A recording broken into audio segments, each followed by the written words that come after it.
എല്ലാ കൂട്ടുകാർക്കും നല്ലൊരു രാത്രി ആശംസിച്ചുകൊണ്ട് നമുക്ക് നേരെ ബാലിന്റെ ഗോമതിയുടെ നാളത്തെ നല്ലൊരു പ്രമോ വിശേഷം കേട്ടാലോ. ആദ്യമായി കാണുന്നവരാണെങ്കിൽ ചാനൽ ഇഷ്ടപ്പെട്ട ഒന്ന് സബ്സ്ക്രൈബ് ചെയ്യാൻ മറക്കരുത്. അതോടൊപ്പം തന്നെ വീഡിയോ ഇഷ്ടപ്പെടുവാണെങ്കിൽ ലൈക്ക് ചെയ്യാനും മറക്കരുത് കേട്ടോ. നമ്മുടെ മുന്നോട്ടുള്ള യാത്രയിൽ നിങ്ങളുടെ സപ്പോർട്ട് ലൈക്കുമാണ് നമുക്ക് ഏറ്റവും കൂടുതൽ പ്രചോദനമായി മാറിക്കൊണ്ടിരിക്കണേ. അപ്പൊ നമുക്ക് നേരെ നമ്മുടെ വിശേഷത്തിലേക്ക് അങ്ങോട്ട് പോയാലോ. അങ്ങനെ ഇന്നത്തെ വിശേഷം നമ്മൾ കണ്ടു. ബാലൻ മനഃപൂർവ്വം അച്യുതനെ അലോകിനെ ഒക്കെ കൊച്ചാക്കാൻ വേണ്ടിയിട്ട് ആനന്ദിന്റെ കല്യാണക്കാരും അങ്ങനെ ഫോണിൽ കൂടെ വിളിച്ചു പറഞ്ഞുകൊണ്ടിരിക്കുകയാണ്. ഇതൊക്കെ കേട്ട് കഴിഞ്ഞപ്പോഴത്തേനും അച്യുതനും അലോകിനും അങ്ങ് സഹിച്ചില്ല. പിന്നീട് അവരെ അകത്തേക്ക് വിളിച്ചോണ്ട് പോവാണ്. രാജശ്രീ വിളിച്ചോണ്ട് പോയിട്ട് പറഞ്ഞു, അതെ ആ ബാലൻ മനഃപൂർവ്വം നമ്മളെ കൊച്ചാക്കാൻ വേണ്ടി ചെയ്യുന്ന കാര്യല്ലേ, അതിന് എന്തിനാ വെറുതെ അവർക്ക് ചെവി കൊടുത്ത് അവിടെ നിൽക്കേണ്ട കാര്യമുണ്ടോ? നമ്മൾ അവിടെ നിന്നിട്ടുണ്ടെങ്കിൽ അയാളുടെ അഹങ്കാരം ഒന്നുകൂടെ കൂടത്തോളെന്നൊക്കെ പറഞ്ഞിട്ട് അകത്തേക്ക് കൂട്ടിക്കൊണ്ട് പോവാ. ഈ സമയം അലോക് പറഞ്ഞു, ഒരു കാരണവശാലും അവന്റെ കല്യാണം നടക്കാൻ പോകുന്നില്ല, അവനിട്ടുള്ള പണി ഞാൻ കൊടുത്തോളാന്ന് പറയണം. അച്ഛനും പറഞ്ഞു, ആ കല്യാണം മുടക്കണോടാ മോനെന്ന് പറയണം. അത് പിന്നെ അച്ഛൻ പ്രത്യേകിച്ച് പറയേണ്ട കാര്യമുണ്ടോ? അതിന് അവരുടെ ഡീറ്റെയിൽസ് കിട്ടണ്ടേന്ന് ചോദിക്കാം. ഡീറ്റെയിൽസ് ഒക്കെ നമുക്കൊരു കാര്യം ചെയ്യാം, തപ്പി കണ്ടുപിടിക്കാം. ബാക്കിയുള്ള കാര്യങ്ങളൊക്കെ ഏറ്റു. അല്ല രാജശ്രീ പേരോ വീടോ അങ്ങനെ എന്തെങ്കിലും അറിയാവുന്ന ചോദിക്കാം. അങ്ങനെ കാര്യമായിട്ടൊന്നും അറിയത്തില്ല. എന്തോ ഇവിടെ വന്ന് ധർമ്മം പറയുന്ന കേട്ടെ, എന്തോ പേരൊക്കെ പറയുന്നുണ്ട്, ഉദയഭാനുന്നോ അങ്ങനെ എന്തൊക്കെയാ പറയുന്ന കേട്ടെ, ശ്രീദേവിന്നോ, അതിൽ കൂടുതലൊന്നും അറിയത്തില്ല എന്ന് പറയണം. അല്ല ഇനി ഒരു കാര്യം ചെയ്യാം, അതിന് ഡീറ്റെയിൽസ് വല്ലതും കിട്ടുമോന്ന് അറിയാം. അങ്ങനെയാണെങ്കിൽ നമുക്കൊരു കളി തന്നെ കളിക്കാന്ന് പറയണം. ബാലന്റെ അഹങ്കാരത്തിന്റെ അവന്റെ ഉച്ചത്തലേ തന്നെ നമുക്കൊരു കൊട്ടു കൊടുക്കാന്ന് പറയണം.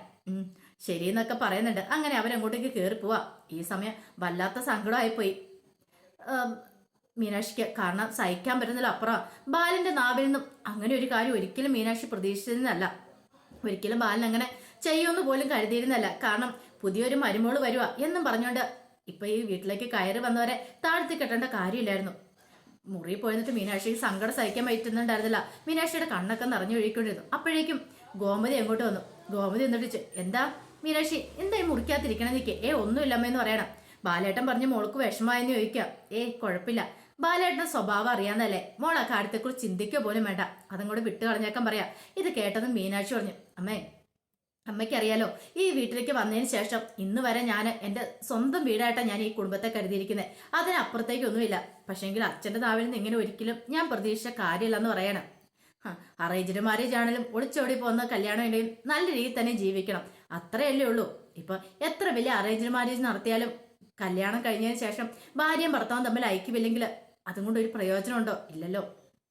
പക്ഷെ അച്ഛൻ പറഞ്ഞ എന്താ? ഇത് കേട്ടതും ഗോമതി, സോറി മോളെ, അച്ഛന് വേണ്ടി വേണം ഞാൻ അവളോട് മാപ്പ് ചോദിക്കാൻ. വേണ്ട, ഇതൊക്കെ അച്ഛൻ മനസ്സിലാക്കുന്ന ഒരു ദിവസം വരും. അച്ഛൻ ഇപ്പൊ എന്തോ വലിയ ഇത് കണ്ട പോലെ അച്ഛന്റെ അഹങ്കാരം ഒക്കെ എന്ന് പറഞ്ഞുകൊണ്ട് മീനാക്ഷി പറഞ്ഞു, അമ്മ പോയിക്കോളാൻ പറയണം. ഗോമതിക്ക് വല്ലാത്ത സങ്കടമായിപ്പോയി. ഗോമതി അങ്ങോട്ട് ഇറങ്ങി പോരുവാണ്. ഗോമതിക്ക് മനസ്സിലായി ഇപ്പൊ മീനാക്ഷിയുടെ സ്ഥാനത്ത് ആർക്കാണേലും വിഷമം വരും. കാരണം ഇത്രയും കാലം ഇത്ര ആത്മാർത്ഥതയോടെ നിന്നിട്ട് പെട്ടെന്നൊരു ദിവസം ഒരു പുതുപ്പെണ്ണ് അത് ഇച്ചിരി പണമുള്ള വീട്ടിൽ നിന്ന് കയറി വരുവാന്ന് പറഞ്ഞപ്പോ ഇങ്ങനെ ചവിട്ടി താഴ്ത്തേണ്ട കാര്യമുണ്ടോ? അതും ബാലനാണെങ്കിൽ കൂടുതലൊന്നും അറിയത്തില്ല. ഉദയഭാനുവിന്റെ ആ ഇതൊക്കെ കണ്ടു കഴിഞ്ഞപ്പോ ബാലനോർത്തു അതെല്ലാം സത്യമാണെന്ന് വിചാരിച്ചിട്ടാണ് ഈ കളികളൊക്കെ കളിച്ചുകൊണ്ടിരിക്കണേ. ആ സമയം ഉദയഭാനുവിന്റെ വീട്ടിലാണെങ്കിൽ ബഹുരസമാണ് നടക്കണേ. ആകെപ്പാടെ ദേഷ്യവും സങ്കടവും ശ്രീദേവിക്ക്. ഈ കല്യാണം കുറെ കള്ളങ്ങൾ പറഞ്ഞാണ് മുന്നോട്ട് പോയിക്കൊണ്ടിരിക്കണേ. അപ്പൊ ഈ കല്യാണത്തിനാണ് ശ്രീദേവിക്ക് ഒരു താല്പര്യമില്ല. ശ്രീദേവി പറഞ്ഞ ഒരു കാര്യം മാത്രമേ ഉള്ളൂ, ഇതെങ്ങാനും അവരുടെ വീട്ടിൽ അറിഞ്ഞു കഴിഞ്ഞിട്ടുണ്ടെങ്കിൽ എന്താവുമായിരിക്കും സ്ഥിതി. അത് മാത്രമല്ല ഇനി കല്യാണത്തിന് കുറച്ച് പണം കൂടെ ഉണ്ടാക്കണം. പിന്നീട് അങ്ങോട്ടേക്ക് വന്ന ഉദയഭാനു പറഞ്ഞു, മോളെ നീ ഒരു കാര്യം ചെയ്യാം, ഞാൻ പറയുന്നത് സ്റ്റീഫന് കുറച്ച് പൈസ മുമ്പ് തന്നിട്ടുണ്ടായിരുന്നു, അയാളോട് തന്നെ കുറച്ച് പൈസയും കൂടെ ചോദിക്കാൻ പറയാം. ഞാൻ ചോദിക്കണോ? അല്ല പിന്നെ ഞങ്ങൾ ചോദിച്ചാൽ കിട്ടുമോ? അച്ഛന് നാണമില്ലേന്ന് ചോദിക്കണം. അത് പിന്നെ മോളെ കല്യാണം നടത്തണ്ടേ? അച്ഛൻ ഇത് എന്ത് ഭാവിച്ചത്? കല്യാണം നടത്തണം പോലും. ഇങ്ങനെ ഒരു കല്യാണം നടത്തേക്കാളും ഭേദം നടത്താതിരിക്കുന്ന എനിക്കിനി ഒട്ടും താല്പര്യമില്ല എന്ന് പറയണം. അങ്ങനെ പറയരുത് മോളെ. അപ്പോഴേക്ക് ശ്രീകല അങ്ങോട്ട് വന്നു. ശ്രീകല പറഞ്ഞു, അതെ മോളെ പ്ലീസ് മോളെ നീ ഒന്ന് സമ്മതിക്കാൻ പറയണം. അതെ ഒരു കാര്യം ഞാൻ പറഞ്ഞേക്കാം, എനിക്ക് ഇതിനൊന്നും സമ്മതമല്ലെന്ന് പറയണം.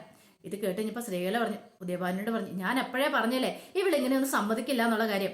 അപ്പോൾ തന്നെ ഉദയഭാനു പറഞ്ഞു, പിന്നെ എന്റെ മോളെ സമ്മതിക്കുകയൊക്കെ ചെയ്യുമെന്ന് പറയണം. ഇത് കേട്ടപ്പോൾ ശ്രീദേവി പറഞ്ഞു, ഞാൻ സമ്മതിക്കില്ല, വേണേ അച്ഛനും അമ്മയും കൂടെ ചെന്ന് ചോദിക്കാൻ പറയണം. ഈ സമയം ഉദയഭാനു ശ്രീകലയോട് പറഞ്ഞു, അന്ന് ഒരു കാര്യം ചെയ്യാം, നീ ചോദിക്കാൻ പറയണം. ഞാനോ? ഞാൻ ചോദിക്കത്തൊന്നുമില്ല, അതെ അങ്ങോട്ട് നിങ്ങൾ തന്നെ പോയി ചോദിച്ചാൽ മതി എന്ന് പറയണം. അങ്ങനെ ഒന്നും രണ്ടും പറഞ്ഞ് അവർ തമ്മിൽ വഴക്കായി. അവസാനം വന്നു കഴിഞ്ഞപ്പോൾ ഉദയഭാനുവിനെ എടുത്തിട്ടിരിക്കുവാണ് ശ്രീകല. പിന്നെ ശ്രീകലനെ ഉദയഭാനു എടുത്തിട്ടിരിക്കുന്നുണ്ട്. അതവിടുത്തെ സ്ഥിരം പരിപാടിയാണ്. അതുകൊണ്ട് ശ്രീദേവിക്കോ ശ്രീവിദ്യക്കോ കൂടുതലായിട്ടൊന്നും തോന്നിയൊന്നുമില്ല. ശ്രീദേവി പറഞ്ഞു, എന്റെ ദൈവമേ, ഇങ്ങനെയൊക്കെ ഇവിടെ നടന്നുകൊണ്ടിരിക്കുന്നത്. ഈ രീതിയൊക്കെ എങ്ങാനോ ആ ദേവമംഗലത്ത് എങ്ങാനും അവരെങ്ങാനും കണ്ടിട്ടുണ്ടെങ്കിൽ അതോടുകൂടി തീർന്നു, നമ്മളെ അവർ വലിച്ചു കീറുമെന്ന് പറയണം. ഇത് കേട്ടപ്പോൾ ശ്രീവിദ്യ പറഞ്ഞു, ചേച്ചി രക്ഷപ്പെട്ടു പോകും, പിന്നെ ഞാൻ ഇവിടെ കിടന്ന് അനുഭവിക്കുന്നത് പറയണം. എൻ്റെ മോളെ, നീ ഇപ്പം അതിനെക്കുറിച്ചൊന്നും ചിന്തിക്കേണ്ട. എൻ്റെ അവസ്ഥ എന്തായി തരുമെന്ന് അറിയത്തില്ല. കല്യാണം കഴിഞ്ഞ് മിക്കവാറും 10ാം ദിവസം ഞാൻ ഇങ്ങോട്ട് വരാൻ ചാൻസ് ഉണ്ട്. ആ വീട്ടുകാർ സത്യങ്ങളൊക്കെ അറിഞ്ഞില്ലെങ്കിൽ, അല്ലെങ്കിൽ മിക്കവാറും ഞാൻ ഓസ്കാർ അഭിനയെ അവിടെ കാഴ്ചവെക്കേണ്ടി വരും. അല്ല, ഇപ്പോഴിവിടെ അഭിനയിച്ചുകൊണ്ടിരിക്കുമല്ലേ എല്ലാവരുടെ മുന്നിൽ, അപ്പൊ അതുപോലെ തന്നെ അവിടെയും ചെന്ന് അഭിനയിക്കേണ്ടതായിട്ട് വരുമെന്ന് പറയാം. എന്നാലും ചേച്ചിനെ അവിടെ എല്ലാവർക്കും ഭയങ്കര കാര്യമുള്ളോ, ചേച്ചി പുളുങ്ങുമ്പോൾ തന്നെയല്ലേ പിടിച്ചിരിക്കുന്നു വെക്കും. എനിക്ക് അതിനോട് ഒട്ടും താല്പര്യമില്ല. എനിക്കിഷ്ടം നമ്മുടെ കഷ്ടപ്പാടുകളും ബുദ്ധിമുട്ടുകളൊക്കെ അറിഞ്ഞ് ഒരു പയ്യൻ വരുന്ന, അതാണ്. പിന്നെ നമുക്ക് കുഴപ്പമില്ല, ഒന്നും ആരുടെ മുന്നിൽ മറച്ചു വെക്കേണ്ട കാര്യമില്ലല്ലോ. എല്ലാവരുടെ മുന്നിൽ നമുക്ക് ധൈര്യത്തോടെ നടക്കുകയും ചെയ്യാന്ന് പറയണം.